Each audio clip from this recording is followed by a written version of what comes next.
Сериозни слабости во спроведување на мерките за вработување и проблеми во распределбата на средствата се нотираат во извештајот за 2023 година на Државниот завод за ревизија.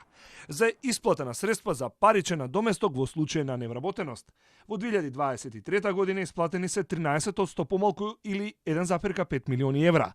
Но тоа било помал проблем за ревизорите кога ја провериле документацијата.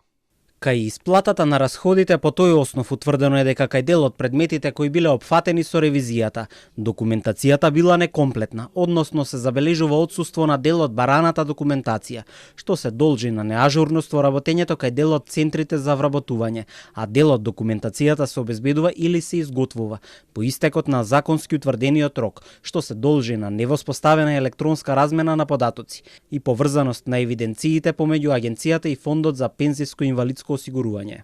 Агенцијата била задолжена за 14 мерки, од поддршка на младите, зелени инвестиции и други развојни активности. За обука на информатички технологии потрошиле 1,4 милиони евра, а испитот едва го поминал секој четврти кандидат.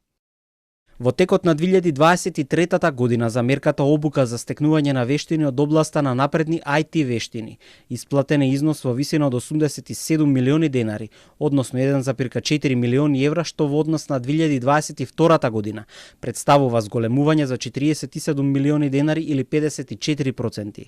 Ревизорите утврдиле дека бројот на кандидати кои успешно го положиле предвидениот испит по завршувањето на обуката е мал и заклучно со септември 2024 година изнесува 22%. Ревизорите утврдиле дека агенцијата, иако имала параметри како да ги спроведува мерките според региони, при реализацијата секогаш прединачал Скопскиот плански регион, некогаш и 4-кратно. Во централниот и источниот дел на земјата били исплатени значително помалку средства. Но не само кон надвор, и парите за функционирање на агенцијата се трошеле недомахински.